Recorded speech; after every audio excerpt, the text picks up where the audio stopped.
Bueno, entonces hoy vamos a seguir con el tema de dinámica de vórtices, más enfocados a distintos regímenes dinámicos que dan origen a distintas respuestas que podemos medir a través de mediciones de magnetización o de transporte.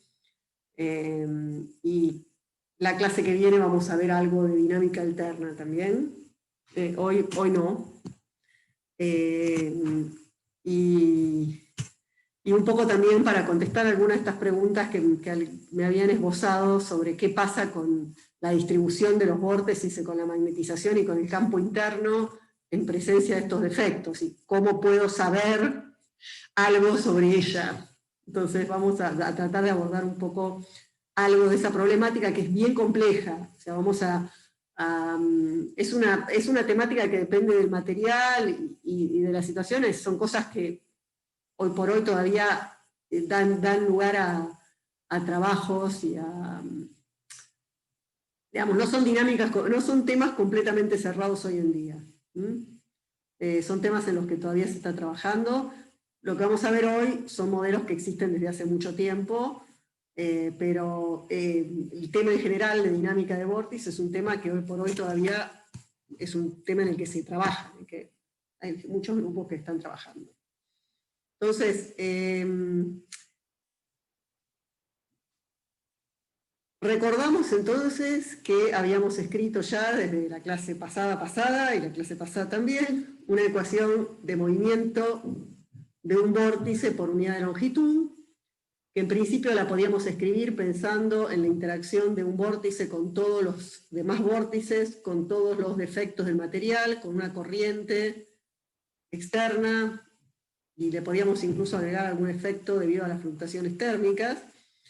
Y también podíamos desde esta ecuación llegar a un planteo en campo medio, en el cual encontrábamos una fuerza que estaba vinculada con la interacción de los defectos y la parte de la interacción con los demás vórtices vinculada con los vecinos y la estructura de la red de vórtices, mientras que esta corriente ya no era solamente la corriente externa, sino que era además podría ser una corriente externa y también una corriente debida a una densidad de corriente macroscópica, debido a que la distribución de vórtices en la muestra sea inhomogénea, que haya densidades de vórtices inhomogéneas que causen un rotor de B que produzca una J. Entonces, si hay un rotor de B dentro de la muestra que produce una J, esa J está incluida acá, un rotor macroscópico. Entonces, esta es una manera de escribir en campo medio. O sea, esta es la corriente medible, punto por punto. Si uno pudiera medir la corriente punto por punto, a una escala macroscópica. Macroscópica quiero decir micrones de ese orden. ¿Está bien? O sea, no metiéndonos en el tamaño de un vórtice, sino promediando muchos vórtices. ¿Está bien? Entonces, esta es la corriente que uno podría medir con una punta Hall. Si uno mide localmente el campo, ¿está bien? Puede haber una distribución de campo que da lugar a esta corriente. Mientras que uno se mira ya a nivel de nanómetros, va a encontrar una distribución más fina que no está capturada acá, pero que eventualmente puede modificar el anclaje efectivo de los vórtices. De hecho, la vez pasada habíamos visto, por ejemplo, que cómo la manera en que un vórtice consigo mismo se alinea, si está derecho, si está torcido, que eso cambia, determina también cuánto vale la fuerza de anclaje. ¿Está bien? O sea, que tiene que ver con interacciones magnéticas locales que determinan esta fuerza de anclaje efectiva. ¿Está bien? Entonces, esta es una fuerza de anclaje efectiva, y esta es la corriente macroscópica en la muestra. Esto es por unidad de longitud de vórtice, pero también esta ecuación puede aparecer por unidad de volumen de la red de vórtices, en cuyo caso, acá en lugar de aparecer J por φ0, aparece J vector B. Esta fuerza, en lugar de ser una fuerza por unidad de longitud de vórtice, es una fuerza de anclaje por unidad de volumen. ¿Está bien? Esta es la velocidad local de los vórtices, y esta es una viscosidad por unidad de volumen, mientras que esta es una viscosidad por unidad de longitud. ¿Está bien? O sea que pueden llegar a ver esta ecuación de estas dos maneras, En los libros a veces aparece esta, a veces aparece esta, la manera de ver cuál es, sobre todo es ver que en un caso va a aparecer phi 0 y en el otro caso va a aparecer B. Estas letras son medio caprichosas, y vamos en minúscula, mayúscula, no sé, pero sí que la fuerza de Lorentz para un vórtice va multiplicada por phi 0 y cuando es por unidad de volumen va multiplicada por B. Entonces, puede ser que en distintos libros vean una u otra de estas ecuaciones, y la única diferencia es esa. Bueno, entonces vamos a empezar a mirar un poco el tema, primero en un caso más, no sé si es más sencillo, pero digamos, sí, vamos a simplificar por ahora y no vamos a considerar la fuerza térmica. Eso quiere decir estar a temperatura suficientemente baja como para que no sea demasiado relevante las fluctuaciones térmicas. ¿Está bien? Entonces, nos sacamos de encima eso, y dentro de esa restricción, ahora vamos a restringir aún más a un primer caso en el que ya estuvimos abordando, en el cual decimos, bueno, supongamos que el anclaje es despreciable, tema que ya tratamos en clases anteriores, pero ahora vamos a mirar otro aspecto de esa situación. Entonces, ya habíamos visto que si el anclaje era despreciable, es decir, si la fuerza de pinning, la fuerza que hacen los defectos, es mucho menor que la fuerza de driving debida a la corriente, la fuerza de Lorentz, eso es lo mismo que decir que la corriente que estamos aplicando es mucho mayor que la crítica. ¿Está bien? O sea, que los vórtices se mueven porque estamos superando la corriente crítica. ¿Está bien? Los vórtices no están anclados porque la corriente que estamos aplicando es mucho mayor que la crítica. Entonces lo que habíamos dicho, lo que habíamos visto es que en ese caso los vórtices se mueven, y se mueven en el régimen que vimos que se llama de flux flow. Es decir, que aparece esencialmente, digamos, como que este término es despreciable frente a este, bueno, frente a los dos. O sea, este término es despreciable, lo tiramos, entonces queda esto igual a esto. O sea que la fuerza de Lorentz es igual a nu por B, que es lo primero que vimos cuando vimos el régimen de flux flow. Y ahí salían que los vórtices se movían con una velocidad relacionada con donde aparecía esta viscosidad, que habíamos encontrado esta expresión pensando en un modelo sencillo, el de Bardeen-Stief. En la clase pasada propusimos un modelo para ver cómo era la disipación, pensando que tenía que ver con la disipación en el core del vórtice, y habíamos llegado a esta expresión para la viscosidad. Entonces, esto implicaba un campo eléctrico que era proporcional a la densidad de corriente, con una resistividad que habíamos visto que era una resistividad de flux flow, que podía ser comparable con la resistividad del estado normal dependiendo del campo, ¿no? O sea, se relacionaba con la resistividad del estado normal a través de esta fracción. O sea que si el campo interno era parecido al campo de HC2, entonces la resistividad de flux flow es grande, es parecida a la normal. Para campos chicos es mucho más chica, pero sigue siendo una resistividad apreciable. Y una cosa que es importante es que en este caso tenemos que E es igual a un número real por J, o sea que esto es un régimen óhmico. O sea, el régimen de flux flow es un régimen óhmico como el de un metal, simplemente con una resistencia un poco más chica y que depende del campo. ¿Está bien? O sea, depende fuertemente del campo. ¿Está bien? Y de la temperatura, eventualmente, y otras cosas, digamos, o sea, tiene comportamientos y dependencias que quizás no son las de la resistividad del estado normal, pero la relación entre campo eléctrico y densidad de corriente es una respuesta óhmica como la de cualquier metal. O sea, va a haber un skin depth con la misma forma que en un metal, todo igual que en un metal, simplemente que con esta resistencia en lugar de con esta. ¿Está bien? Pero es como si fuera un metal el superconductor cuando está en régimen de flux flow. La relación constitutiva es la misma. ¿Está? Bueno, entonces, esto más o menos ya lo habíamos visto. O sea, hasta acá es un repaso en donde, bueno, enfatizamos algunos conceptos que son importantes. Bueno, ahora nos vamos a mover un poquito. Seguimos con esta misma idea, o sea, estamos en esta situación en la cual la corriente aplicada es mucho mayor que la corriente crítica, pero esto se puede dar por dos motivos. Es decir, uno puede tener una corriente crítica apreciable, o sea, un material con pinning, y simplemente aplicar una corriente muy grande, de manera que uno supere esa corriente crítica y los vórtices se mueven en flex flow. ¿Está bien? Ahora, también podría uno tener un material muy limpio, en el cual la corriente crítica es prácticamente cero, es muy, muy chiquitita, y que casi para cualquier corriente aplicada uno mueva los vórtices. ¿Está bien?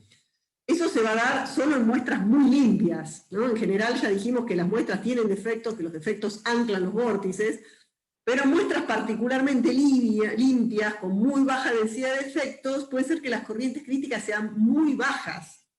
¿Está bien? O sea, que pequeñas corrientes ya muevan los vórtices. ¿Está bien? O sea, ¿qué quiere decir? Que la corriente sea mayor que la crítica depende de cuán alta sea la corriente crítica del material. ¿Está bien? Si la corriente crítica de la materia es muy bajita, puede que con corrientes muy, muy chicas se muevan los vórtices. Entonces, ese sería el límite en el cual uno mediría una magnetización parecida a la magnetización reversible que estudiamos hasta ahora. O sea, recordemos que habíamos hablado de una magnetización de equilibrio nosotros para los superconductores de tipo 2, que tenía esta forma, ¿no? O sea, tenía que en función del campo aplicado, había una respuesta Bether hasta el campo crítico, esto es menos m, perdón, esto es menos m porque es positiva, la magnetización es negativa, entonces esto tiene una respuesta Meissner, o sea, m es igual a menos h, hasta hc1, y después esto decae hasta hc2, y recuerden que si K era mucho mayor que 1, esto caía mucho, y este B de equilibrio enseguida se parecía mucho al campo aplicado, y esta magnetización se hacía muy chiquitita, ¿no? O sea que el B de equilibrio, la diferencia entre estas dos, se hacía prácticamente igual a mu0 por h en la mayor parte del estado mixto. Esta es la magnetización que habíamos llamado de equilibrio, y para que sea de equilibrio no tenía que haber, la red tenía que ser perfecta, ¿está bien? O sea, era una situación en la cual no teníamos, o sea, las fuerzas entre vórtices le ganaban completamente al pinning, ¿está bien? Entonces la estructura de los vórtices era la estructura del equilibrio sin pinning. O sea que en esta situación, si uno mide la magnetización de equilibrio, tiene que estar en una situación en la cual el pinning sea despreciable y valga esta ecuación. ¿Está bien? Entonces, ¿qué pasa? Yo empiezo de campo cero, bueno, llego hasta Meissner. Hasta Meissner no tengo vórtices. Empiezan a entrar los vórtices. ¿Está bien? Entonces, cada vez que yo aumento el campo, los vórtices se mueven. Se mueven en régimen de flat flow, hasta que alcanzan la nueva configuración de equilibrio. Supongamos yo agrego un poquito de campo. Entonces, aumento el campo afuera, rápidamente los vórtices que están adentro de la muestra se mueven a una velocidad muy alta, porque las velocidades de flat flow son muy altas, no medibles prácticamente. Entonces, ¿cuánto se puede medir? Pero quiero decir, son velocidades muy altas, y hasta que el parámetro de red alcanza el nuevo B, y ahí se queda, porque ya las fuerzas de todos los vórtices entre sí se compensan. O sea, en la red triangular, la corriente de los vórtices en todas las posiciones se suman entre sí, dan cero. Entonces, J en todas las posiciones vale cero y la velocidad vale cero. ¿Está bien? O sea, se mueven, los vórtices se van a mover hasta que las corrientes de todos los vórtices entre sí se anulen. ¿Está bien? Y eso vimos que ocurría para una red triangular perfecta, o sea, para una red regular, que la triangular es la que minimiza la energía. ¿Tá? Entonces, mientras que no pase eso, va a haber corrientes que no sean cero y los vórtices se van a mover. Y se van a dejar de mover cuando la red de vórtices alcance esa estructura triangular. ¿Se entiende eso? O sea, mientras que la red no esté en la red, formando la red triangular, porque hay más vórtices, supongamos, aumento el campo. Entonces, en los bordes de la muestra hay más vórtices que en el centro de la muestra. Eso me va a causar más corrientes en el borde de la muestra y eso me va a mover los vórtices. ¿Está bien? Ahora, en un momento, los vórtices se van a empezar a ocupar el centro de la muestra y cuando la densidad se apareja, ya no va a haber corrientes netas.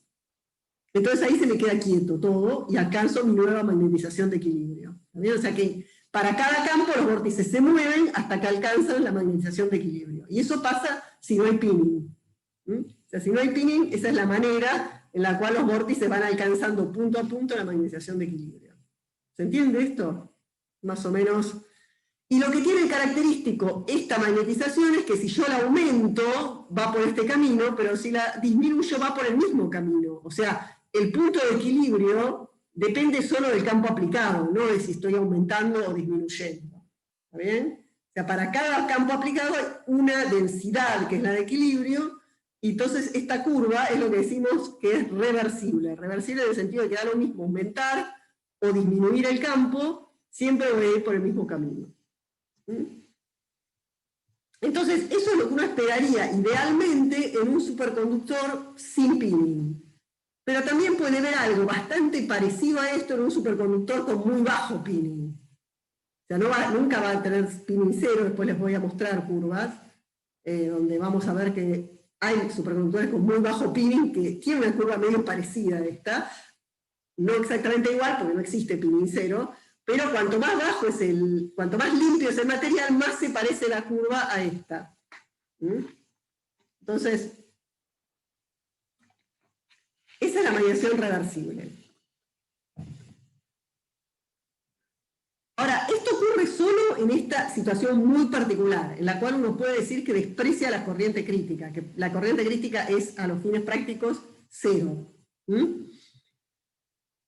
Pero bueno, ahora vamos al otro extremo para ver qué pasa si ahora nos ponemos en el otro punto y decimos, vamos a poner una situación en la cual domina la fuerza de anclaje, que también la exploramos la clase pasada, que era la situación en la cual decíamos que las corrientes que aplicábamos eran menores que la corriente crítica. ¿Está bien? O sea que tenemos un material con defectos suficientemente fuertes como para que la corriente crítica haya mucha fuerza de anclaje y le tenemos que aplicar una corriente muy alta para mover los vórtices, y si aplicamos corrientes más bajas que esas, los vórtices no se mueven. Situación que vimos la clase pasada también.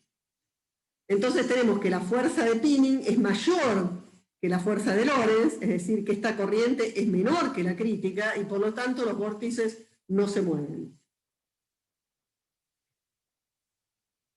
Entonces, ¿qué va a pasar? Si yo tengo que la red de vórtices no está en una configuración de equilibrio, es decir, no está formando una red hexagonal, o tiene más vórtices de un lado que del otro, obviamente entonces las corrientes no se van de un vórtice y de los otros, no se van a compensar, va a haber una corriente neta. ¿Está bien? Porque no van a estar en equilibrio. En equilibrio es cuando las corrientes netas de todos los vórtices suman y al cero. Entonces yo no voy a estar en esa situación. O sea que voy a tener corrientes netas en la muestra debido a que tengo más vórtices en un lado que en otro. ¿Está bien? Entonces esto va a ser distinto de cero. Pero si esto es menor que J crítica, se va a quedar ahí la muestra. Se va a quedar con una mediación que no es la de equilibrio. Los vórtices no se van a mover. Entonces la red de vórtices se va a quedar en una configuración metastable. Que decimos que es metastable. ¿Está bien? Más que decimos, es metastable. ¿Metastable por qué? Porque no es la configuración de equilibrio, pero se puede quedar ahí si a temperatura cero o a temperatura suficientemente baja para siempre. ¿Está bien? O sea, si no tenemos en cuenta fluctuaciones térmicas o temperatura, y estamos en una configuración en la cual las corrientes locales no superan la crítica, por más que no sea la de equilibrio, los vórtices se van a quedar ahí. ¿Se entiende? Entonces, ya la muestra puede estar con configuraciones de vórtices que no sean la de equilibrio, y se van a quedar. Entonces, podemos tener un campo interno que no sea el campo de equilibrio, y una magnetización que no sea la magnetización de equilibrio. ¿Se entiende? O sea, este concepto es importante. O sea, en presencia de fuerzas de anclaje significativas, uno puede tener una configuración interna que no sea la de equilibrio. De hecho, la va a tener en general. Es lo más común. Es muy raro que uno pueda alcanzar el equilibrio en esta situación. ¿Está bien? Bien. Algo muy interesante de esto es que entonces, tanto la magnetización como el campo interno van a depender de la historia. O sea, yo empiezo en una situación y me quedo ahí. Pero si empiezo en otra, me quedo en otro lado. Y si empiezo en otro, me quedo en otro lado. O sea, la configuración de vórtices puede depender de la historia. ¿Está bien? O sea, no siempre va a ser la misma. Para un mismo campo aplicado puedo tener distintos Bs y distintas M, dependiendo de dónde vengo. ¿Está bien? Entonces, estoy con configuraciones metaestables donde tanto el campo como la migración van a depender de la historia. Así que ahora voy a tener una migración irreversible. Eso quiere decir que no va a ser lo mismo aumentar que disminuir el campo y que voy a ver una curva de histéresis. ¿Está bien? O sea, voy a tener que no es lo mismo, no voy a ir y volver por el mismo camino cuando aumento y disminuyo el campo H. ¿Está bien? Voy a ir por distintos caminos. Voy a tener una curva irreversible con histéresis.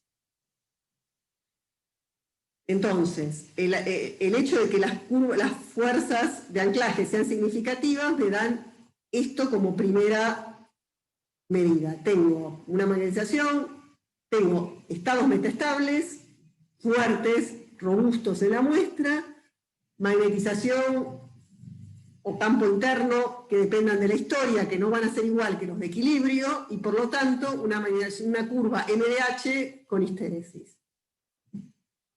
¿Se sigue, chicos? Sí, por ahora sí. Bien. Sí.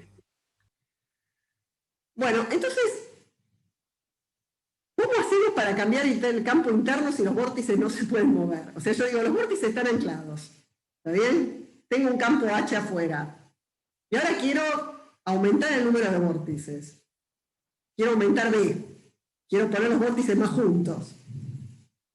¿Puedo hacerlo sin mover los vórtices? Si los vórtices están anclados, ¿cómo los muevo? O sea, ¿cómo los muevo? ¿Puedo cambiar B si los vórtices están anclados? Intuitivamente, ¿qué les parece?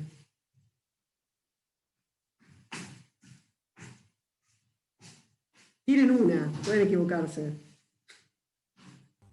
A mí me suena que Están no. anclados. ¿Puedo mover el campo interno? ¿Puedo cambiar B? O sea, apretarlos más. Cambiar B quiere decir que los vórtices estén más juntos o que estén más separados, ¿no? Vórtices más separados es B más chico, vórtices más juntos es B más grande. Entonces, ¿yo puedo cambiar el B interno sin mover los vórtices? No, si lo dejamos así No, fijo. claro. No. A mí se me ocurre que capaz el flujo te puede, o sea, puedes mantener el campo constante cambiando el flujo si los moves, o sea. No, pero justamente lo que digo es el flujo de B, ¿no? O sea, B y el flujo son lo mismo. Campo me refiero al campo B, no al campo H. El campo H lo puedo cambiar. Yo tengo una bobina, tengo un superconductor. Tengo una bobina afuera, que no es superconductora, no sé, no me importa, pero que la manejo yo. Aumento el campo externo, eso lo puedo hacer seguro. La pregunta es, ¿qué pasa con el campo adentro del superconductor? ¿Lo voy a poder cambiar? Si no muevo los vórtices, no lo voy a poder cambiar. ¿Está bien? O sea, por más que yo aumente H, B se me va a quedar igual en el superconductor si no muevo los vórtices. ¿Está bien? O sea, mientras yo no mueva los vórtices, el campo interno no cambia. ¿Está bien? Para poder mover el campo interno y cambiarlo, tengo que mover los vórtices. Si los vórtices quedan donde están, no hay manera de que me cambie B, porque B interno tiene que ver con el promedio del campo de los vórtices. Si los vórtices no se mueven y están todos en el mismo lugar, no hay manera de cambiar B. ¿Está bien? Entonces, yo necesito mover los vórtices para cambiar B. ¿Está bien? No puedo no moverlos. Entonces, vamos a este cartoon donde yo tengo un vórtice, el centro de un vórtice que está en un potencial de anclaje, debido a que acá hay un centro de pinning, ¿está bien? Y esta es la longitud de coherencia que me dice más o menos el tamaño del centro de anclaje. ¿Se acuerdan? La vez pasada habíamos hecho como este dibujito, que es como un cartoon, obviamente, en donde decíamos, bueno, supongamos que esta es la energía de anclaje de este centro de anclaje, este es típicamente el radio del centro de anclaje, que suele coincidir con la longitud de coherencia. Entonces yo decía que la fuerza máxima de anclaje era de este orden, y para mover el vórtice, yo tenía que aplicar una corriente que sea φ0 por J crítica. Entonces, para mover los vórtices digamos, entonces yo, a ver, si yo aplico una fuerza más chica que J crítica, yo puedo mover un poquito este vórtice. Por ejemplo, el centro del vórtice, en lugar de estar acá, va a estar acá. Pero eso no quiere decir que lo saque del centro de anclaje, como que lo puedo mover así, ¿no?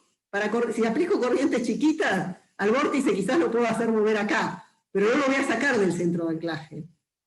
Para sacar el centro de anclaje tengo que aplicar una corriente que me permita hacerlo salir de acá. O sea, lo tengo que mover en esta distancia. Eso también lo habíamos visto la vez pasada. ¿Bien? Entonces, yo tengo que lograr mover al vórtice en distancias mayores que esta longitud, para hacerlo salir de acá. ¿Está bien? O sea que para cambiar el campo B, para poder acercarlo, alejar los vórtices, tenemos que superar, al menos por un instante, la corriente crítica. O sea, yo tengo que poder superar la corriente crítica localmente. Si no supero la corriente crítica, lo más que voy a poder hacer es hacerlo oscilar acá dentro del pocito. ¿Está bien? Lo voy a mover un poquito, otro poquito. Esto es una longitud de coherencia, o sea, no es nada. Es como simplemente hacerlo vibrar al vórtice, ¿está bien? Pero no lo voy a poder sacar. Para sacarlo tengo que aplicar fuerzas mayores que la corriente crítica. ¿Está bien? Entonces, si yo logro por un momento aplicar una corriente mayor que la corriente crítica, los vórtices se van a mover. Y se van a mover hasta alcanzar una nueva, se van a distribuir de nuevo hasta alcanzar una nueva configuración metaestable, ¿está bien? En las cuales la corriente no supera la crítica en ningún lugar. O sea, si en algún lugar sigue superando la crítica, se va a seguir moviendo ese vórtice. ¿Está bien? Y se van a mover hasta que otra vez la corriente sea menor que la crítica o igual, justo igual, en todos lados. ¿Está? Ahí es cuando se van a frenar, ¿está bien? O sea, se van a frenar cuando el rotor de B, o sea, se van a empezar a mover. Eso va a generar un BDR distinto. ¿Cuándo se van a frenar? Se van a frenar cuando el rotor de B, que es J, sea menor que la corriente crítica en todo lugar de la muestra. ¿Está bien? O sea, mientras que haya una zona en donde la variación de B espacial, el rotor, es el rotor porque como que tiene que ver con que no es, digamos, es siempre una variación que es perpendicular a B, ¿no? La que estamos, por eso se escribe, es el rotor. B va en una dirección y las variaciones de B van en las direcciones perpendiculares a B. ¿Está bien? O sea, nosotros vemos cómo varía B en el plano y B está en la dirección del vórtice. Por eso tiene que ver con el rotor de B. Pero tiene que ver con cómo va cambiando la densidad de B en el plano. ¿Está bien? Entonces, cuando esa distribución de campo en el plano sea tal que en todos lados esta variación sea menor que la corriente crítica, otra vez se va a quedar quieto eso, y trabado. ¿Está bien? Se va a distribuir hasta que vuelva a pasar eso. ¿Está bien? O sea que la configuración a la que va a llegar la muestra, nosotros la movemos, eso se redistribuye. ¿Está bien? Y finalmente lo que va a suceder es que se forman perfiles de campo en la muestra, tal que en todas las regiones ocupadas por los vórtices, el rotor de B es del orden de la corriente crítica, de mu0 por la corriente crítica. ¿Está bien? Porque cuando quedan ahí, se quedan trabados y no se pueden mover más. ¿Se entiende? O sea, yo tengo una corriente mayor que la crítica, se siguen moviendo los vórtices. Cuando llegan a la crítica, ¡truc!, se quedan trabados. Entonces termina pasando que en toda la muestra, por lo menos donde hay vórtices, ¿está bien? Porque donde no hay vórtices no hay corriente, no hay campo, no hay nada, pero en todas las zonas de la muestra donde hay vórtices, las corrientes terminan siendo la crítica. ¿Se entiende la idea? Es como una pilita de arena, que supongamos que uno diga, bueno, si la pendiente es mayor que tal, la arena se cae, pero para una pendiente se sostiene. Bueno, va a ser esa la pendiente que va a tomar. ¿Se entiende? Es la misma idea, por eso se llama crítica. Tiene que ver con una criticalidad. Entonces, este régimen se llama justamente régimen de estado crítico, por esa situación. Bien, entonces vamos a describir un poco de qué se trata este régimen de estado crítico. Dijimos que es un régimen en el cual domina la fuerza. O sea, perdón. Sí. No, o sea, vos decís que le aplicás una corriente mayor que la corriente crítica, se redistribuyen los vórtices y después volvés a bajar un poco la corriente de forma de trabarlos en un cierto estado. No, yo digo que yo aumento, ahora lo voy a contar un poco más. Yo no es que aplico una corriente. Yo No, pero en la slide anterior decía J mayor que JC. Eso hace sí, que se empiecen yo a mover, hago, no, correcto. pero no voy a aplicar una corriente, eso todavía no lo dije muy claramente, ahora lo vamos a explicar bien y se va a entender, sino que genero una situación en la cual se generan corrientes mayores que la crítica. Por ejemplo, aumento mucho Ah, ok. si aumento mucho el campo afuera, entonces la diferencia entre el campo afuera y el campo adentro es muy grande, aparece un rotor de B gigante y aparece una J mayor que la J crítica. ¿Está bien? No es que yo estoy aplicando la corriente, sino que, por ejemplo, estoy armando un tremendo rotor de B. ¿Está bien? Entonces, eso me provoca una corriente mayor que la crítica y los vórtices se van a mover. ¿Se entiende? Claro, claro. Ahí De entendí. transporte, no es una corriente de transporte la que yo aplico. ¿Está? Bien, ahora lo vamos a explicar bien, pero tiene que ver con eso. Entonces, dominen la fuerza de anclaje, al mover los vórtices el sistema se reorganiza en configuraciones metaestables, y ojo, si yo aplicara una corriente de transporte pasa algo parecido, igual lo vamos a explicar después para no confundir, pero cuando yo aplico una corriente, yo no aplico una J, aplico una I. ¿Ok? Si yo aplico una corriente de transporte, aplico una corriente total. ¿Cómo se va a distribuir esa corriente en la muestra? Se va a distribuir armando una J de R que tenga el perfil de la corriente crítica para no disipar. ¿Está bien? O sea, si yo aplico una corriente y esa corriente no disipa, es porque los vórtices se me organizan como para sostener esa corriente de esa manera, ¿está bien? O sea, la J puede organizarse como quiera, yo le aplico una I. ¿Se entiende? No le aplico una J. Yo vengo con un cable y le aplico una corriente total. ¿Cómo se distribuye espacialmente esa corriente I? Se va a distribuir también de esta manera, formando perfiles críticos. ¿Está bien? O sea, también pasa para una corriente de transporte, pero me parece más fácil que la explicación pensando en que uno aplica campos. Y el ejemplo que vamos a ver va a estar vinculado, o sea, yo no manejo la J. Yo puedo manejar el campo externo o puedo manejar la corriente total. ¿Está bien? Y la J tiene que ver con cómo se reorganizan los vórtices adentro de la muestra. ¿Está? Entonces, vamos a ver el ejemplo con un campo, manejando el campo, pero podríamos también manejar una corriente de transporte. Entonces, dominan las fuerzas de anclaje, y cuando yo muevo los vórtices, porque aplico un campo muy grande, o mayor del que hay, el sistema se va a reorganizar, y se va a reorganizar en configuraciones metaestables, tales que la fuerza de anclaje alcanza justo para sostener a la fuerza ejercida por la corriente. Y ahí se traba. Esa es la idea del estado crítico. O sea que en todo momento yo tengo una corriente que es la corriente crítica. Es un menor igual leve, porque es como que menor que J crítica no se mueven, mayor que J crítica se mueven en esta situación ideal. Entonces, es un límite, ¿está bien? Bien. Entonces, a ver.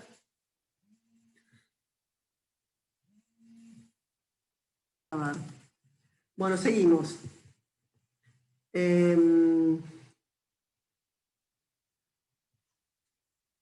Entonces, decíamos que esto se va a reorganizar con perfiles que alcanzan junto a la corriente crítica. Entonces, la imagen es la siguiente.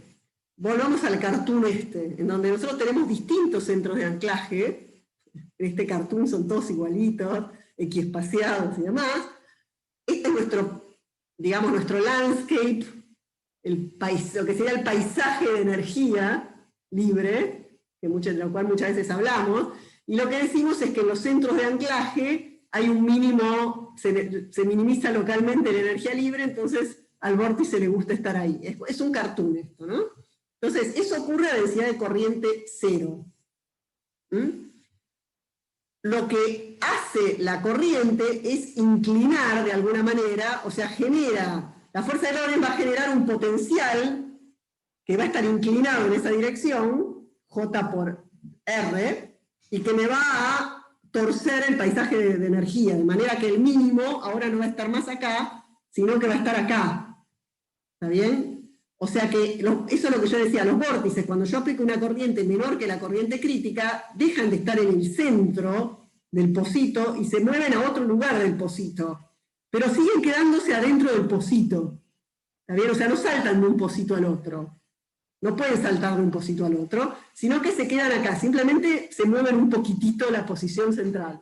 Eso ocurre para corriente menor que la corriente crítica. Pero si aplico una corriente apenas mayor que la crítica, entonces esto se desdibuja, no está del todo bien dibujado esta cosa, pero bueno. Pero el vórtice sale de acá y va a parar al otro pozo. ¿Está bien? Y eventualmente se seguirá moviendo para allá. ¿Ok? Buscando el mínimo de energía. Entonces, este es el cartoon que explica qué quiere decir la corriente crítica sacando al pocito, ¿no? Entonces, ¿cómo va a ser el campo B? Bajo estas suposiciones que hicimos, la pregunta es ¿cómo se van a redistribuir los vórtices adentro de la muestra? ¿Cuál es el perfil de campo que hace que efectivamente en todos los puntos de la muestra donde haya vórtices, la corriente es la corriente crítica? Entonces, bueno, para eso, hace muchos años, en los años 60, Wien hizo un modelo que daba cuenta bastante bien de muchos resultados experimentales. Es un modelo muy sencillo, hiper simplificado, que dice lo siguiente.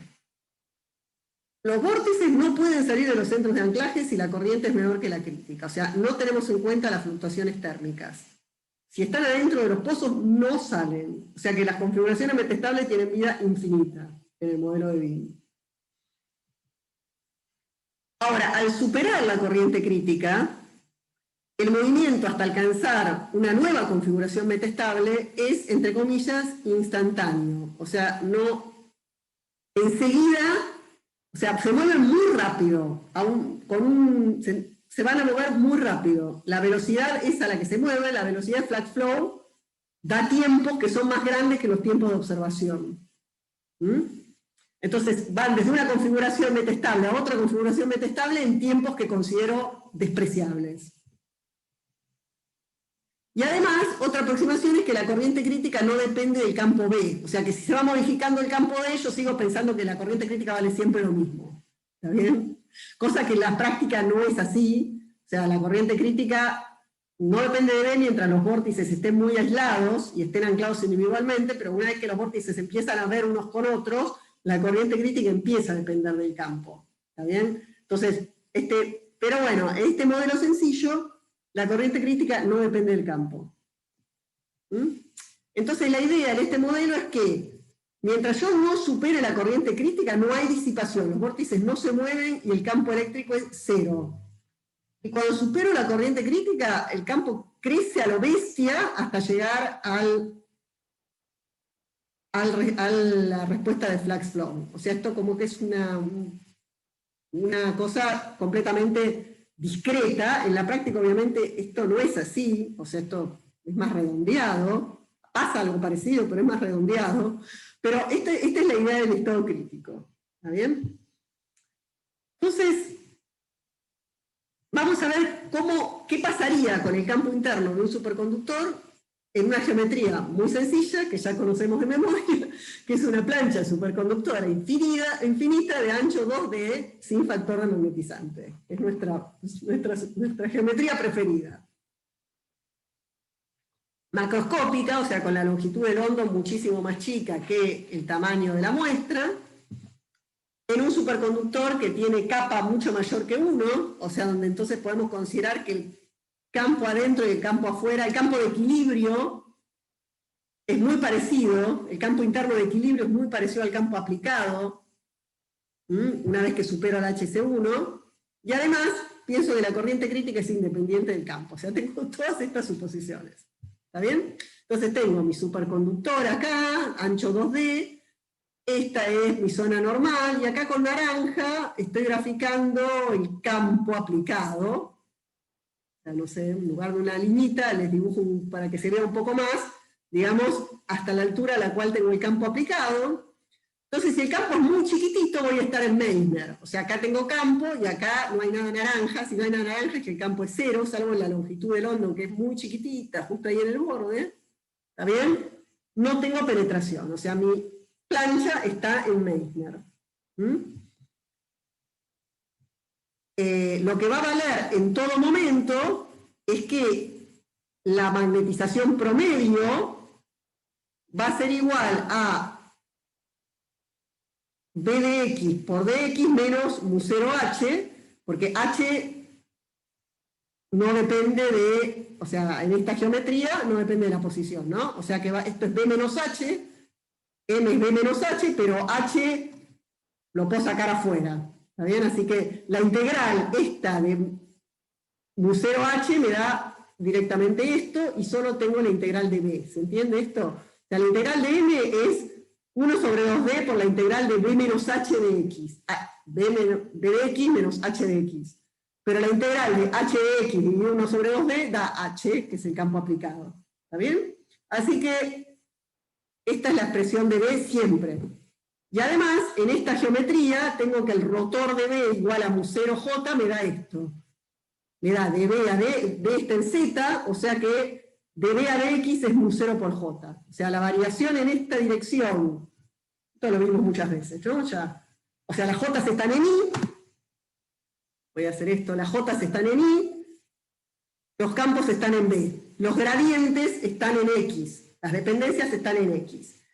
Y cuando haya vórtices, las fuerzas de Lorentz van a estar en esa dirección, van a estar en la dirección perpendicular a B y a J. O sea, cuando yo aplico un campo y circulan corrientes en I, me van a empujar a los vórtices hacia adentro de la muestra. O sea, la fuerza de Lorentz va a empujar a los vórtices hacia adentro de la muestra. ¿Se entiende? Entonces, en Meissner no hay vórtices, así que simplemente tengo mi famosa magnetización, que es menos el campo aplicado. ¿Está bien? En esta parte es la que ya conocemos. Acá la magnetización es la magnetización de equilibrio, Meissner. No pasa nada. Ahora, supongamos que yo llego a HC1. ¿Está bien? Entonces entran vórtices. Si no hubiera pinning, veríamos la curva de magnetización de equilibrio que conocemos. ¿Está bien? Pero como hay pinning, los vórtices les cuesta entrar. ¿Está bien? Les cuesta entrar. Entonces, porque se traban en los centros de anclaje. ¿Está bien? Entonces, lo que van a hacer es que van a entrar hasta que logran. De entrada, yo tengo un aumento de golpe del campo. Entonces se me produce una pendiente acá enorme. Esta pendiente de B a de X es mu0 por J crítica. Si yo de entrada aplico a lo bestia el campo, acá se me genera una pendiente mucho más grande que esta. La fuerza es mayor, entonces los vórtices entran. Entran hasta que logro tener esta pendiente. Cuando logro tener esta pendiente, se traban. ¿Se entiende? Entonces van a entrar hasta ahí. Y ahí se quedan. O sea, acá hay muchos vórtices, tantos como el campo externo prácticamente. Hay una pequeña diferencia, pero muy poca, porque B es parecida a H, a mu0H. Entonces acá entran prácticamente todos los vórtices, y se van cada vez menos, cada vez menos, cada vez menos, y acá sigue sin haber campo. ¿Está bien? Porque los vórtices entran hasta que logran tener una corriente, hasta que logran que de B a de X sea mu0 por la corriente crítica, y ahí se traban. ¿Está? Entonces, la curva de magnetización ya va a ser, si esto era la curva lineal, no se ve mucho en el dibujo, pero como que empieza a curvarse. De hecho, uno puede hacer la cuenta y va a ver que esto es cuadrático. O sea, como que esto se empieza a torcer, trucu, trucu, trucu, empieza a ver como una componente que va como el cuadrado y que hace que sea un poco menos que Meissner. ¿Está bien? O sea, me empieza a ver una magnetización un poco menos negativa, porque empiezan a entrar los vórtices. Entonces esto se empieza a curvar. Acá. Si seguimos, esto se curva mucho más, está en otra escala. Los vórtices siguen entrando siempre con esta pendiente que es la misma, o sea, como que van avanzando con un perfil que es siempre el mismo. Tucu, tucu, tucu, tucu. ¿Está bien? O sea, este era el campito que yo les grafiqué la vez pasada, en donde alcanzaba HC1. Esto es cuando alcanzo HC1. ¿Está bien? Y voy aumentando hasta que los vórtices llegan al centro de la muestra. Entonces, la curva de magnetización se va curvando cada vez con una componente cuadrática más importante hasta que llega a este campo. En este campo, los vórtices, toda la muestra ya tiene campo. Entonces, en este campo que es importante, que llamo HP, resulta que si yo hago la cuenta, ¿está bien? Yo hago la integral de B,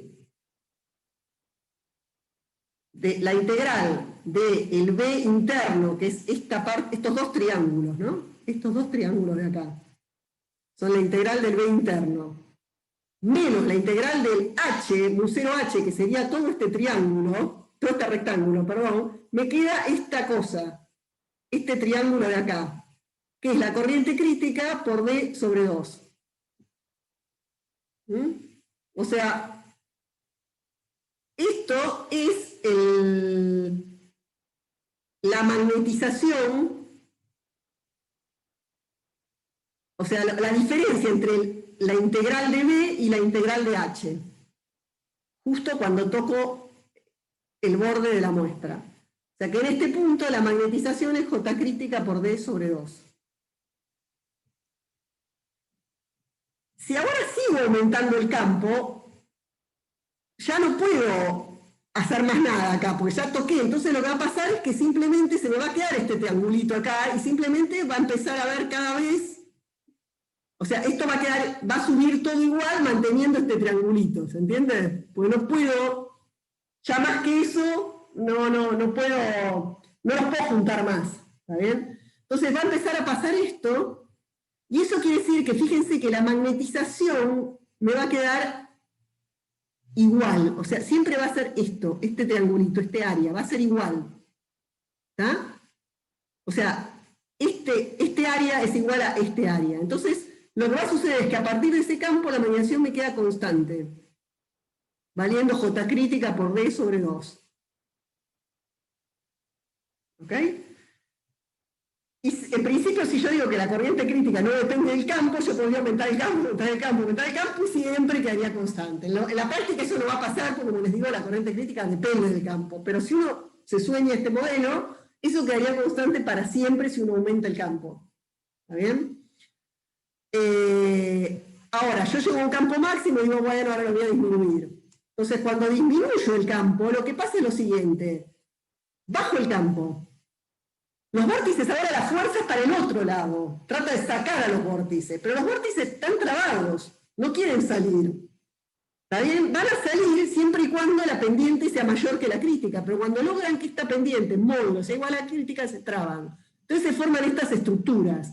Esta pendiente es igual a esta, pero con otros signos. ¿Entiendes? Se forman estas estructuras de perfiles adentro de la muestra. ¿Está bien? O sea que disminuye ahora la magnetización con este tipo de estructuras. ¿Se entiende cómo es la idea? Siempre los perfiles, esa pendiente es la corriente crítica. Y uno puede, está en los libros esto baja, en algún momento se va para el otro lado y uno vuelve a reconstruir la misma historia, pero para el otro lado, con campos hacia el otro lado, ¿no? Y uno puede hacer un ciclo de histéresis que da como resultado esta curva de magnetización. O sea, está la parte Meissner, después se vuelve redondito, agarra a hacer cosas, ahora disminuyo, hace esto, y vuelve a repetir esto y hace este ciclo cuadrado. Esto es para una plancha infinita de ancho 2D. Y esto de acá es J crítica por D sobre 2. ¿Ok? Entonces, lo que ocurre es que este ancho es la variación de la magnetización dividido D. Yo acá no me pregunto, chicos, ¿tengo alguna duda sobre un factor 2? La verdad que ahora tengo duda, después lo voy a chequear y se los digo, pero si no lo podemos mirar. No me queda claro si este D es para una muestra de ancho 2D o de ancho D. Puede haber un factor 2, mirándolo fijo. A menos de un factor 2, tengo una duda si esto es J crítica por D sobre 2 o J crítica por D, si la es para ancho 2D o para ancho D, pero a menos de ese factor 2 que ahora me está agarrando la duda, este es el resultado. Entonces, midiendo la magnetización y conociendo el espesor del film este infinito, saco cuánto vale la corriente crítica, ¿se entiende? O sea, yo mido este lazo de magnetización. Mido esto, conozco el espesor de la muestra, sé cuánto vale la corriente crítica de la muestra, en este modelo sencillo. ¿Está bien? O sea, y además me imagino cómo está distribuido el campo dentro de la muestra. Esa es la idea del modelo de Wien. Entonces, esto es para esta geometría, pero hay otras geometrías, o sea, para otras geometrías que hay que poner. Bueno, hay que poner todas las condiciones de contorno de la muestra. ¿Está bien? Ahora, para algunas geometrías también sigue habiendo soluciones analíticas. Esta es una solución analítica, que de hecho hay un problema en la guía, y lo pueden hacer, es facilísimo, sale fácil esta cuenta, haciendo las áreas de los triangulitos y viendo cómo es la magnetización, sale fácil. Hay otras un poco menos fáciles, pero que siguen siendo analíticas. Por ejemplo, estas, o sea, si yo tengo una plancha que es infinita en esta dirección y tiene un espesor, un ancho A y un espesor D, resulta que la corriente crítica tiene, uno hace este ciclo de Wien y la corriente crítica se relaciona con la variación de la magnetización de esta manera.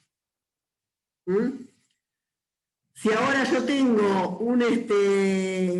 esto con el campo en esta dirección, ¿no? Perpendicular, y si yo tengo una cosa que tiene como una dirección infinita en esta, o mucho más grande que las demás, quiere decir, infinita, o sea que esto es mucho más grande que estas dos, y acá tengo mucho más grande que estos dos, también tiene una solución analítica. ¿Está bien? Es una solución analítica aproximada, ¿no? Suponiendo que esto lo puedo considerar infinito respecto de estos dos, o que esto lo puedo considerar infinito respecto de estos dos. Entonces, en estas geometrías que son más realistas, yo agarro una muestra cortada así, o agarro una muestra cortada así, le miro la magnetización, o en un film finito podría medir esta, pero esta me va a dar una magnetización muy chica en un film finito. En cambio, estas y estas, las magnetizaciones interesantes para medir.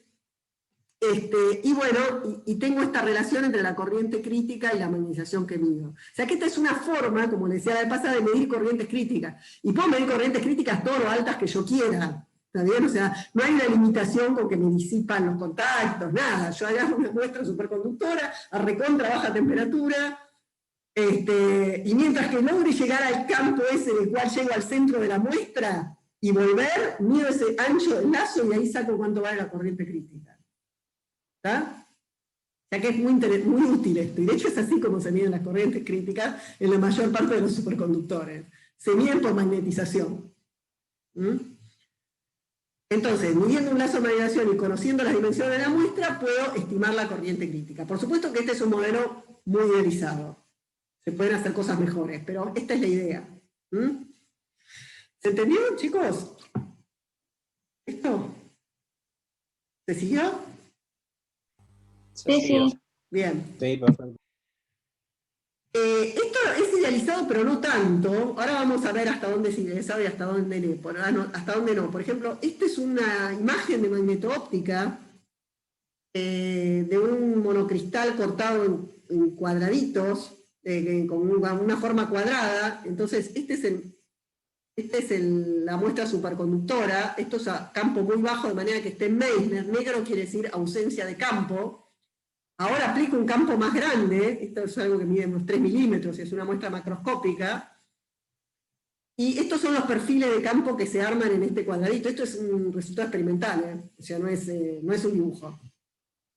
O sea, realmente se forman perfiles bastante parecidos. Recién acá uno ve que hay una desviación, ¿está bien?, de lo que es, y está, bueno, los bordes, que son medio particulares, qué sé yo, acá como que hay una levantada del campo, que si uno hace la cuenta se explica perfectamente todo este perfil, ¿no?, con esta geometría. Pero quiero decir que estos perfiles de estado crítico se ven experimentalmente, y de hecho ocurren, uno puede hacer un corte de esto y ve que hay toda una zona en donde el gradiente de B es lineal y es la corriente crítica del material. O sea que eso se observa, ocurre y es posta, y no es una gran simplificación de la realidad. ¿Ok?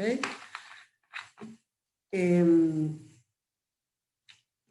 hay otras cosas que sí pueden ser grandes simplificaciones o pueden no ser del todo realistas. Una tiene que ver con haber despreciado las fluctuaciones térmicas. O sea, las fluctuaciones térmicas se pueden despreciar a bajas temperaturas. Entonces, en los superconductores tradicionales, en realidad en cualquier superconductor, si uno va a suficientemente baja temperatura, es bastante razonable despreciar las fluctuaciones térmicas. Pero ya en superconductores que tienen temperaturas críticas de 40 Kelvin, o de 70 Kelvin, o de 90 Kelvin, y uno se acerca a esas temperaturas, o sea, se va por arriba de los 10 Kelvin, 15, 20, las fluctuaciones empiezan a aparecer como algo importante, y se vuelven muy relevantes en los superconductores de altas temperaturas, en los cupratos. O sea, son realmente decisivas en todo lo que sucede. Depende entonces de en qué régimen uno esté y con qué superconductor uno esté, puede darse el lujo de tirarlas o no. Cuando aparecieron los superconductores de alta temperatura, a fines de los 80, en todo lo que es la década del 90, hubo un gran desarrollo de este tema, porque en estos superconductores no se entendía nada si uno no tenía en cuenta este tema. Era muy, muy relevante. Y esto se conoce como thermal flux creep, o sea, la posibilidad de que por activación térmica los vórtices salten y se muevan. Entonces, este régimen ocurre cuando dominan las fuerzas de anclaje, o sea, las fuerzas de anclaje siguen siendo las dominantes, pero no puedo despreciar las fluctuaciones térmicas para explicar lo que veo. Entonces, el cartoon sería el siguiente. O sea, yo estoy con mi situación de corriente cero, y lo que habíamos dicho es que si ahora yo aplico una corriente que es igual a la corriente crítica, yo permito que los vórtices salten, el perfil, entonces se van a reorganizar, y se van a reorganizar hasta que la corriente sea igual a la crítica. Eso va a ser así si yo desprecio las fluctuaciones térmicas, pero si yo tengo en cuenta las fluctuaciones térmicas, podría ocurrir esta situación. O sea, podría ocurrir que yo estoy en una situación en la cual tengo una corriente menor que la crítica, y entonces, en principio, mi vórtice tiene la posición de equilibrio ahí, pero esta barrerita es muy bajita, esta barrera energética. Tanto que U sobre KT, digamos que no es infinita. ¿Está bien? O sea, no es que U sigue siendo esta barrera sobre KT, esta barrerita que tiene que saltar sobre la escala de temperatura, es algo que, digamos que la probabilidad de salto de esta barrera, que es proporcional a E a la menos U sobre KT, no es cero.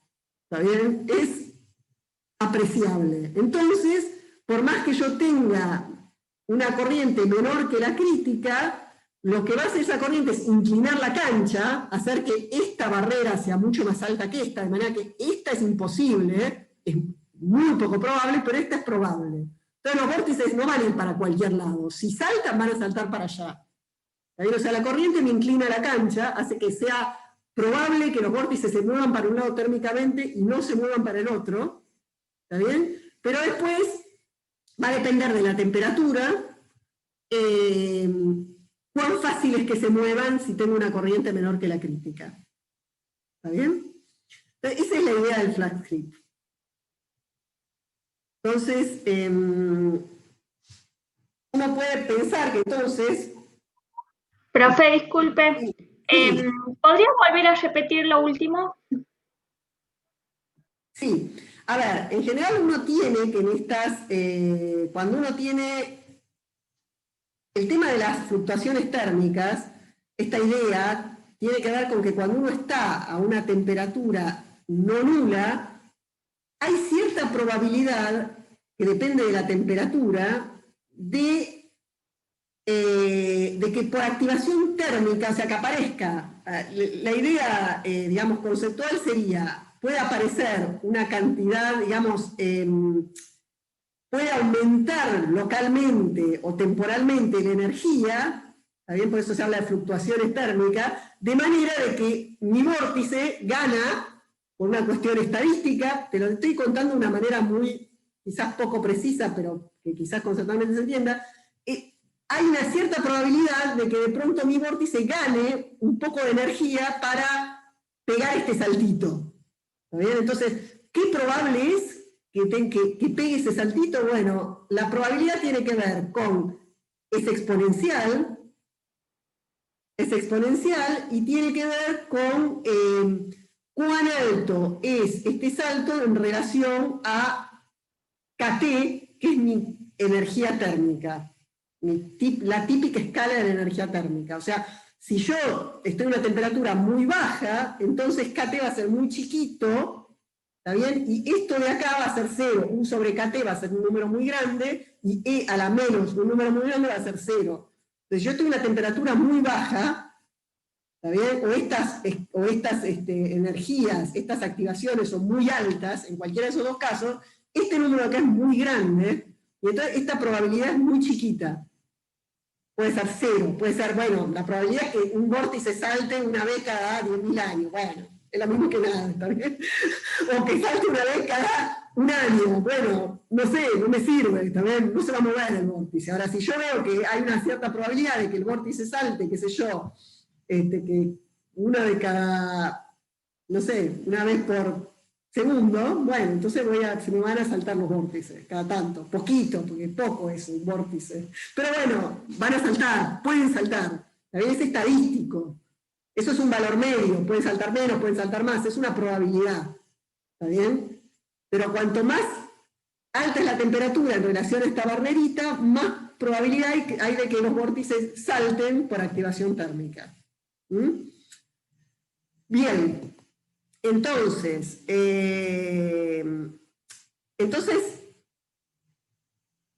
la probabilidad tiene que ver con esto, pero esta barrera depende de la corriente, ¿no? O sea, a corriente 0, la barrera vale U0. A medida que yo la voy inclinando, esta barrera vale cada vez más chico, hasta que cuando llego a la corriente crítica, la barrera vale 0. ¿Se entiende? O sea, la altura de esta barrerita que tengo que saltar depende de la corriente que le aplico. ¿Se entiende esto? O sea, lo que tendría que hacer yo para hacer bien este dibujo, que a lo mejor está mejor hecho en algún lado, es, yo tengo mi pocito, que está hipersimplificado como una parábola, y le agrego una recta dependiente mu0j, o lo que, ¿no? A esta por x, mu0j por x, ¿está bien? Y a medida que aumento la corriente, esto se me va inclinando más, hasta que cuando llego a la corriente crítica es tal que esta pendiente es mu0 por la corriente crítica, ¿está bien? O sea que los incliné completamente a los pocitos, y los salto, ¿está bien? Pero antes voy a tener una pequeña barrerita acá, ¿está bien? Este dibujo no es lo mejor, capaz que en algunos libros lo encuentran mejor dibujado, ¿está? Pero la idea es esa, es que esta altura depende de la corriente, y esta manera de depender de la corriente es la más sencilla. En realidad, en la práctica es un modelo hipersencillo que esto dependa de esta manera de la corriente. ¿Está bien?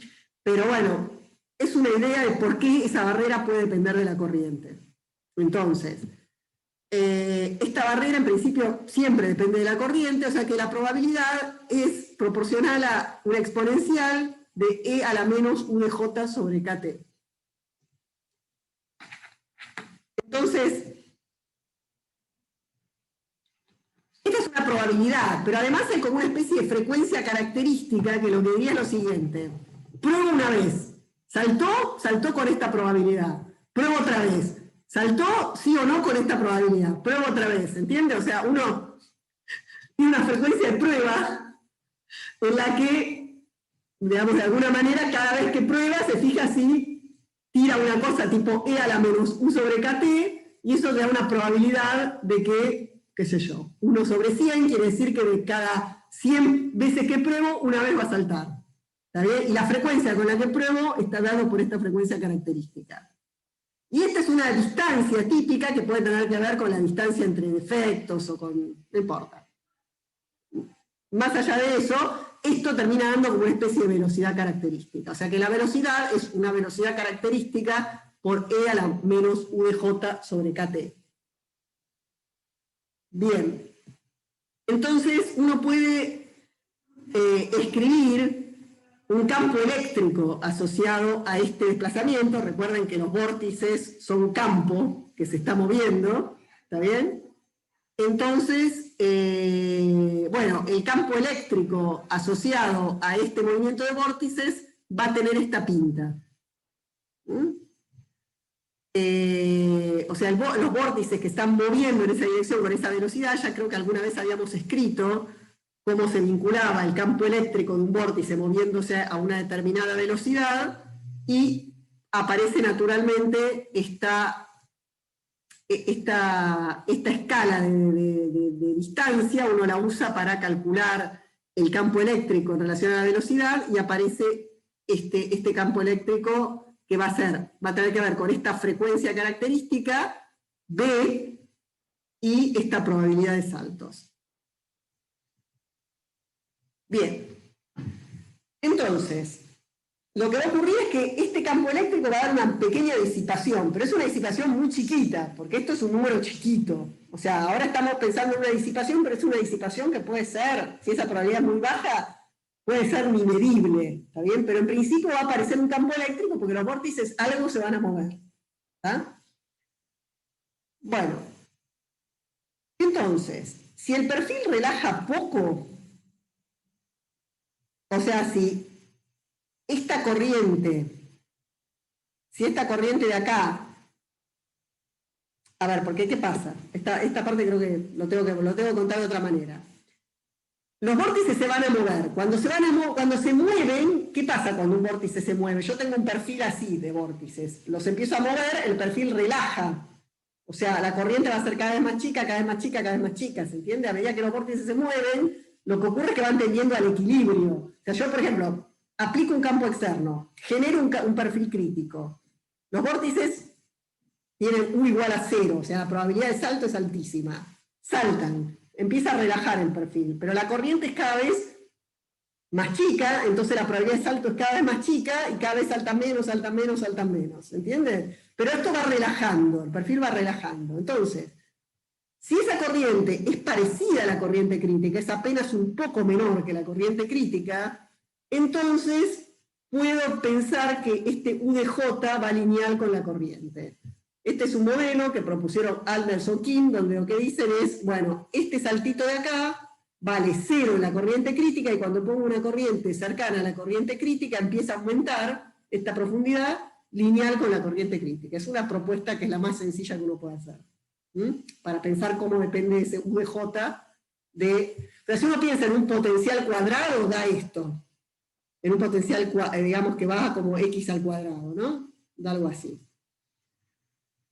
Bien, entonces, tengo este campo eléctrico que depende de esta manera de la corriente y de B. Y tengo mis ecuaciones de Maxwell de toda la vida. Rotor D igual a menos dB a dt, rotor de B igual a mu0j. Entonces, combino esto, combino esto y combino esto. Y no importa, no vamos a ver cómo sale ni de dónde sale, pero uno llega a que puede escribir que la variación de la corriente con el tiempo termina teniendo esta dependencia, donde U de J tiene esta pinta. Entonces uno puede resolver, tengo de J de T, y J tiene esto, resuelve esa ecuación diferencial para J, con alguna aproximación llega a esto. Lo que uno llega, como yo les decía, es a que la corriente va valiendo con el tiempo, va decayendo cada vez menos, es logarítmica con el tiempo. O sea, primero decae más rápido y decae cada vez menos, cada vez menos, cada vez menos, cada vez menos. ¿Está bien? O sea, uno empieza de un perfil inicial, que es el de la corriente crítica, y eso va decayendo, y decae a medida que los vórtices se van moviendo, la pendiente se va achicando, la corriente se va achicando, y cada vez decae menos, hasta que finalmente casi no decae. ¿Se entiende? O sea, como que va relajando. O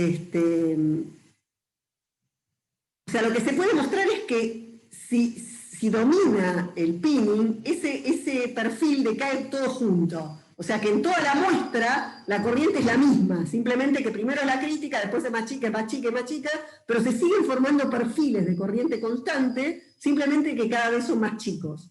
¿Está bien? O sea, la imagen sería, de entrada, levanto el campo, se me forma este perfil crítico, lo dejo solo, me voy. Y esto empieza a decaer.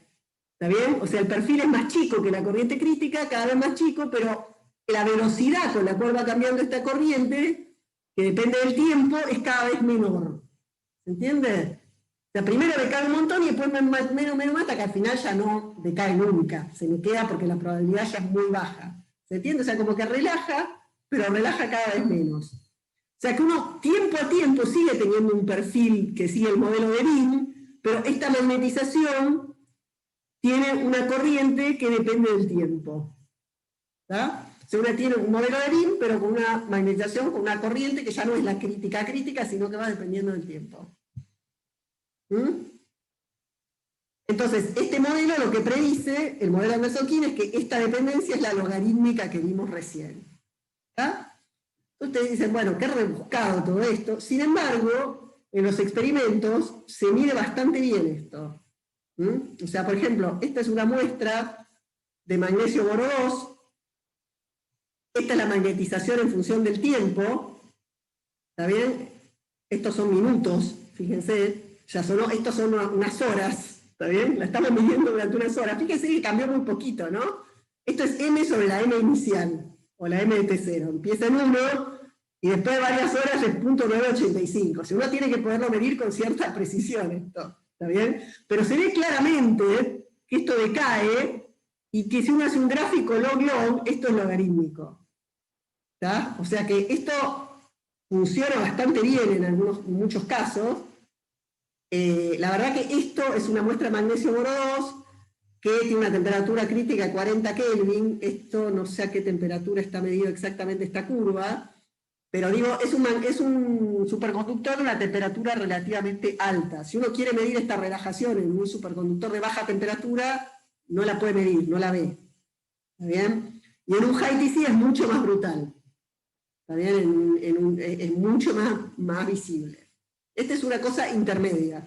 ¿Está bien? Es una cosa que se le puede medir, pero no es tan brutal. ¿Está bien? Este superconductor. Y de hecho en este superconductor el modelo de Anderson-King anda razonablemente bien.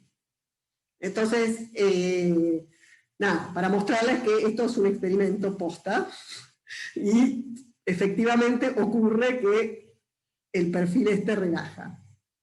¿Ok? ¿Se entendió entonces? O sea, más allá de la cuenta en sí, que no me quise meter en cómo sale esa dependencia, porque son muchas cuentas, y no, esta parte me parece más para contárselas que otra cosa.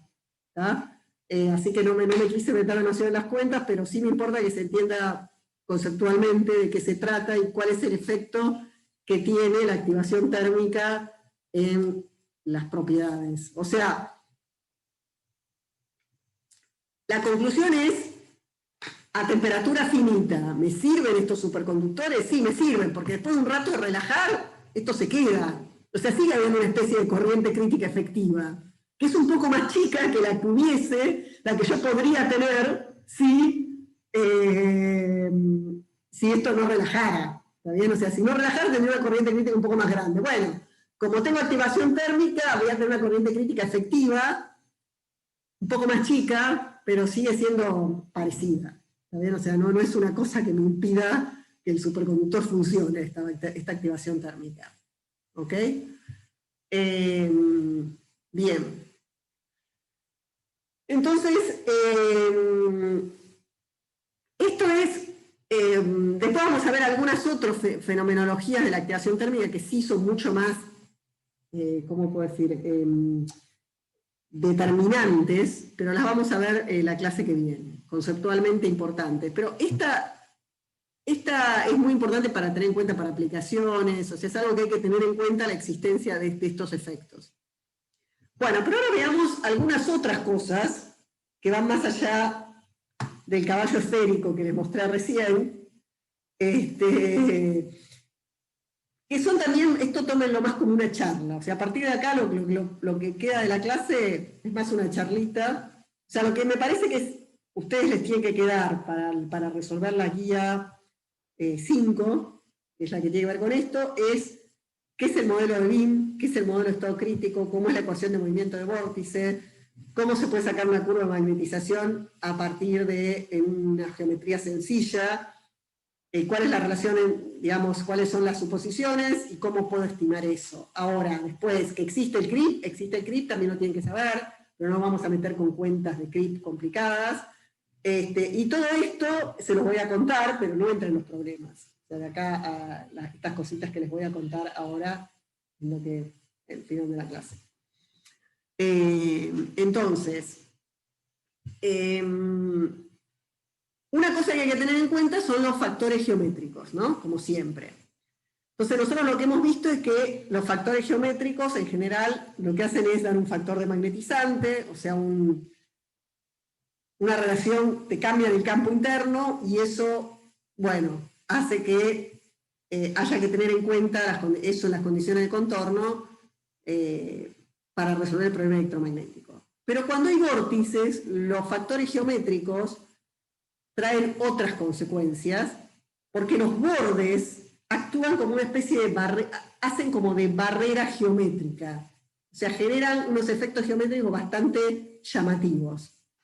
Entonces, lo que sucede es que incluso aunque yo tuviese un superconductor sin anclaje, o sea, perfecto, con corriente crítica nula, si yo tengo bordes, o sea, si mi superconductor no es ni una plancha infinita, nada infinito, y tampoco es un elipsoide de revolución, o sea, una esfera o un elipsoide de revolución, o sea, si tengo bordes, si es una planchita cuadrada, un disco, o algo que tiene como bordecitos, entonces la magnetización puede presentar histéresis que tiene que ver con barreras geométricas. Tiene que ver con barreras geométricas. Entonces acá hay un cálculo de eso, ¿no? Les muestro el resultado, para que vean de qué estoy hablando. Esto es un cálculo sin pinning, o sea, pinning igual a 0, corriente crítica igual a 0. ¿Está bien? Entonces yo acá tengo menos m dividido h, o sea que 1 es Meissner, ¿está bien? Es menos m, pero dividido h. Para distintos aspectos, digamos, este de acá, este que va hasta el 1, miren por ahora las líneas punteadas, lo otro no lo miren. Entonces las líneas punteadas, esta de acá es la curva de un superconductor sin factor de magnetizante, ¿no? Que va desde 1 a 1, y esta es la pendiente Meissner. Esta es la pendiente Meissner y después decae así. Perdón, esta. Es la pendiente Meissner y después decae así. A medida que yo voy cambiando la relación de aspecto, o sea, este sería un cilindro infinito. A medida que el cilindro infinito deja de ser infinito, voy teniendo, sería como un elipsoide de revolución o un plano, a medida que yo voy agarrando un elipsoide de revolución, o sea, que no tiene bordes, pero lo voy haciendo cada vez, y le voy cambiando el aspecto, ¿no? Desde infinito lo voy cambiando y lo voy haciendo cada vez más chatito, le voy aumentando el factor de magnetizante, y entonces esto se me va corriendo. Esto ya lo vimos, ¿no? O sea, esta pendiente se me va haciendo cada vez más así, cada vez más para acá, eso ya lo vimos varias veces. Ahora, eso es en una geometría que es como una elipsoide de revolución. O sea, Daniel Pontón muestra la magnetización reversible para varios elipsoides de revolución con distintos factores de magnetizantes.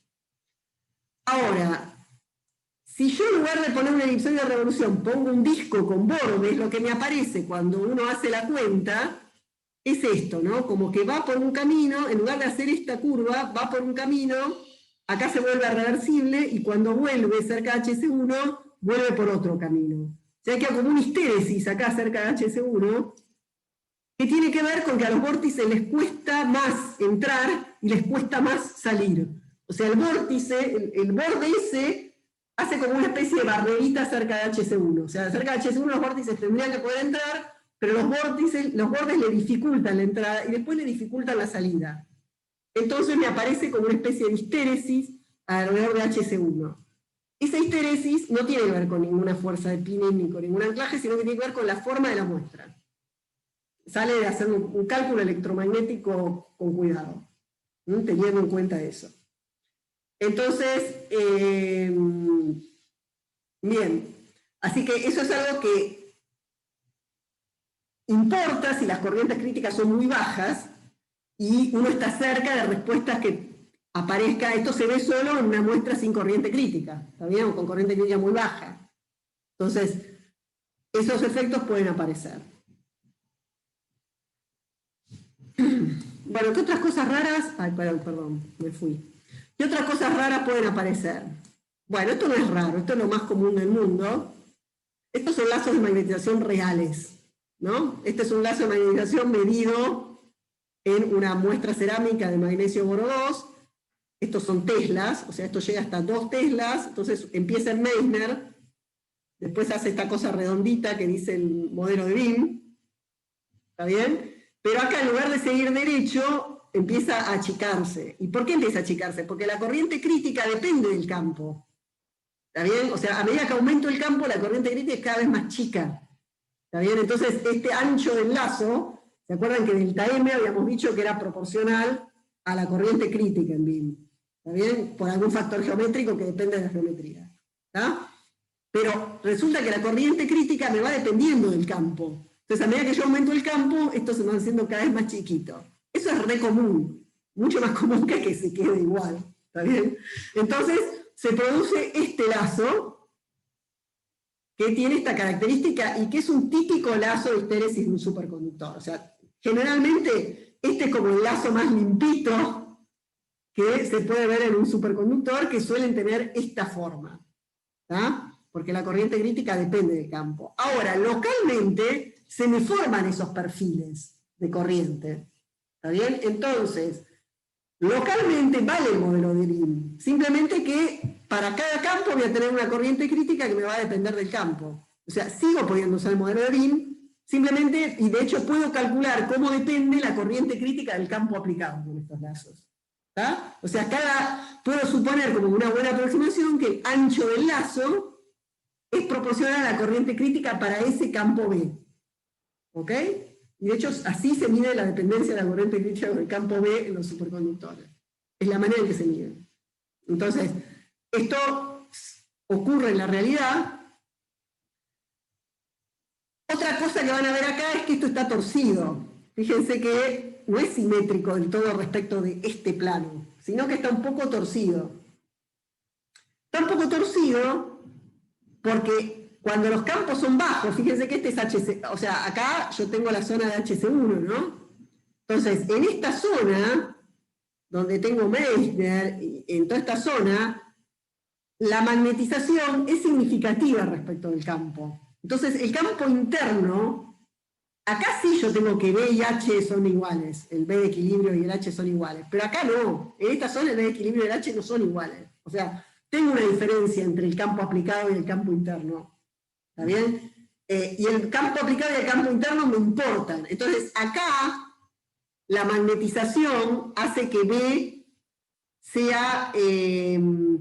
acá yo tengo una magnetización negativa, o sea que el B interno es menor que el externo, y acá es mayor que el externo. Entonces, esto...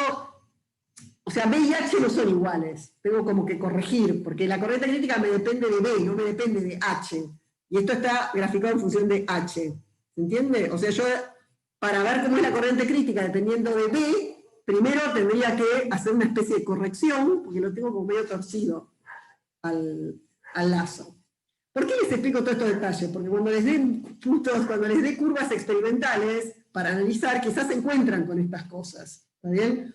Así que esto me parece importante, que después lo discutamos, pues son pequeños detalles, pero que a la hora de mirar datos y entender qué corno pasa, son detalles que a lo mejor hay que tener en cuenta. Entonces, estas cosas son re comunes y aparecen siempre.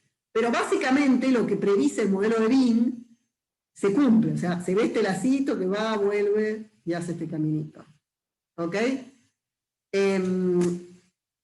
Ahora, estas formas también dependen de qué le pasa a los vórtices, de cómo son los regímenes de anclaje, qué sé yo. Por ejemplo, este es un monocristal de este material, que es bario, hierro, cobalto, arsénico, con unos subíndices que no les escribí acá, y acá ven que es bien distinta la forma. Obvio que esto va a aumentar y después va a disminuir de nuevo, ¿no? O sea, esto crece y después se achica de nuevo para algún campo.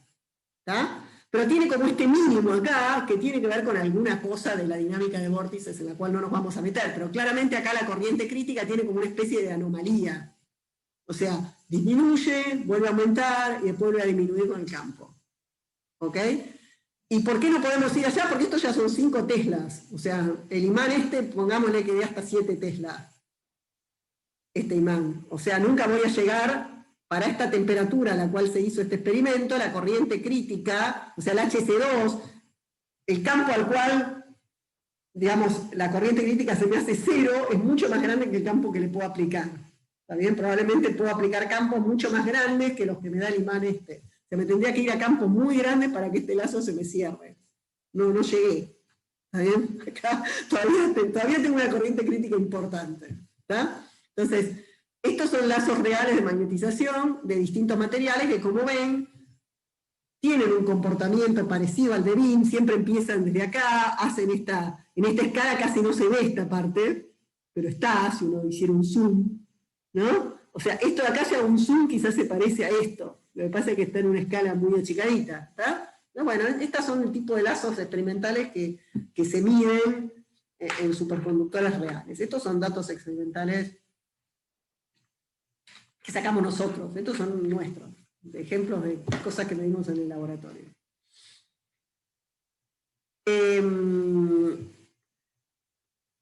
Bueno, esto que yo les comentaba de las barreras geométricas, como yo les decía, este mismo trabajo que les mostré antes, lo que hace es calcular lo siguiente. Dice, bueno, yo tengo un superconductor que tiene una barrera geométrica y no tiene pinning. Entonces cerca de HC1 tiene esta forma. Pero ahora le empiezo a agregar pinning, y cuando le empiezo a agregar pinning, espero que pasen estas cosas. Espero que la curva, en lugar de hacer así, se me arme un lacito que tiene un ancho acá. Y ese ancho se me va agrandando cada vez más a medida que le aumento la corriente crítica. Ven acá, dice, para distintas corrientes críticas, 0, 0,25, 0,5, 1, este es un cálculo, ¿no? O sea, yo parto de este lacito de histéresis cerca de HC1, que es por cuestiones geométricas, pero si además de eso le agrego corriente crítica, se me empieza a hacer un lazo de histéresis ancho, que en el límite de mucha corriente crítica va a ser el lazo que siempre vemos.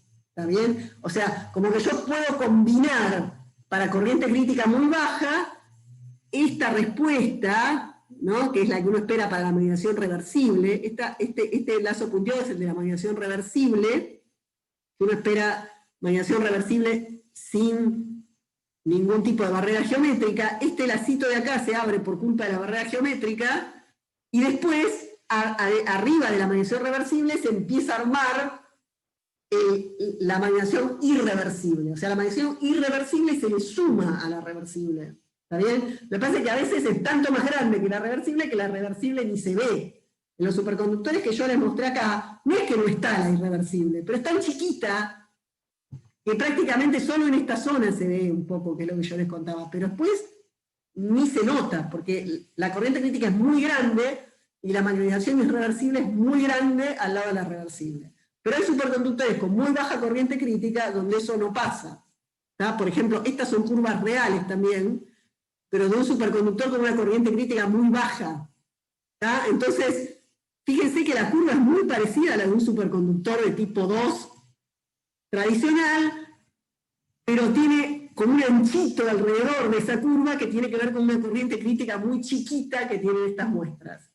¿Tá? Entonces, cuando las muestras tienen corrientes críticas muy chicas, tiene una curva que se parece, ¿no? O sea, que sube y baja como la del superconductor. O sea, tiene un Meissner, sube, baja, como la del como la curva reversible que uno espera, pero en lugar de ir y venir por el mismo camino, tiene una pequeña irreversibilidad porque hay una pequeña corriente crítica. O sea, este es un superconductor muy limpio, nivel selenio 2, que tiene una corriente crítica muy baja. La tiene, es finita, se puede ver, pero a esto hay como que restarle la magnetización reversible para ver el lazo de histéresis. ¿Tá? Porque está como enmascarada por la magnetización reversible, que en este caso es comparable o mayor a la parte irreversible de la corriente crítica. Entonces están las dos cosas, ¿entienden? Y bueno, en algunos superconductores una pesa más que la otra. ¿Bien? Entonces estas son cosas reales, también experimentos reales que se ven.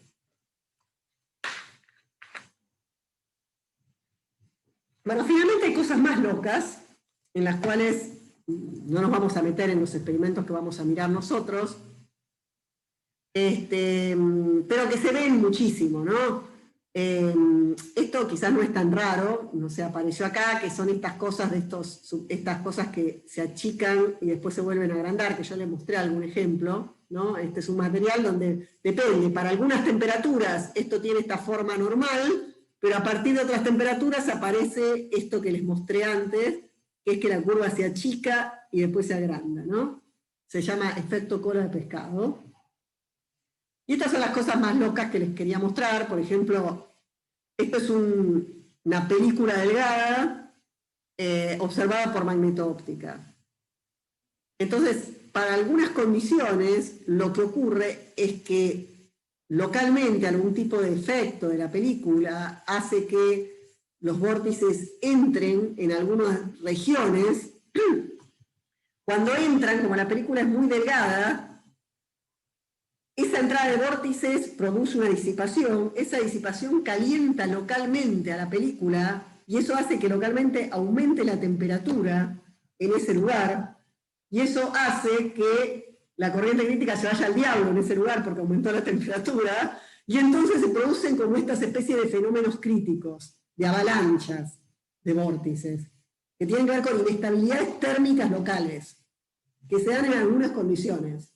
Entonces, a veces en lugar del perfil crítico tradicional, aparecen, o sea, como que acá hay una especie de perfil crítico en el bordecito, pero aparecen como estas especies de filamentos que tienen que ver con inestabilidades térmicas, que se ven mucho en películas delgadas, pero también a veces se ven en muestras macroscópicas, ¿no? Por ejemplo, esta es una, también, muestra de magnesio boro 2, es un superconductor bulk, este es un lazo de magnetización, y lo que se observa es que para algunos campos hay como una especie de, esto ustedes ya están midiendo mal, anda mal tu magnetómetro, tenés un ruido espantoso, pero no, uno lo mide y lo vuelve a medir, y cada vez que lo mide, vuelve a ver los mismos piquitos que se reproducen y que tienen que ver con inestabilidades térmicas macroscópicas, que se llaman flux jumps gigantes, y que aparecen a bajas temperaturas en muchos materiales. O sea, esto es un fenómeno recontra común, que ha sido muy estudiado, y tiene que ver también con inestabilidades, ciertas condiciones de temperatura, campo y demás, que producen un calentamiento brutal que aumenta la temperatura de la muestra, y entonces localmente para ese campo se produce una especie de avalancha de vórtices. Y se producen este tipo de cosas. Así que bueno, nada, este es un poco el panorama, tanto de la parte, digamos, más idealizada, pero que es bastante útil la parte idealizada, o sea, es un modelo relativamente sencillo, pero que sirve muchísimo y que se usa. De hecho, ya les digo, las corrientes críticas en los superconductores se miden con lazos de magnetización usando el modelo de Wien, en la práctica, en la realidad y en todos lados. O sea, eso se usa. Ahora, luego hay un montón de fenómenos interesantes que se van un poco de ese modelo y que son muy normales y que aparecen y se observan en la mayor parte de los materiales. Bueno, entonces les presenté una buena, digamos, es un buen panorama de la realidad. O sea, no digo que no haya más cosas, pero es un panorama bastante amplio de lo que se observa en la realidad en superconductores de tipo 2 en muchos casos, ¿no? Bueno, entonces hoy vamos a llegar hasta acá, y la clase que viene vamos a ver ahora qué pasa con cosas que dependan del tiempo. O sea, qué pasa cuando uno tiene un campo dependiente del tiempo en un superconductor, si uno puede medir la susceptibilidad alterna, por ejemplo, y qué tipo de información da. ¿Ok? Entonces, eso lo vamos a abordar la clase que viene, y con eso vamos a terminar todo lo que tiene que ver con dinámica de vórtices y cómo la dinámica de vórtices se refleja en las propiedades magnéticas y de transporte de los superconductores de tipo 2. Bueno.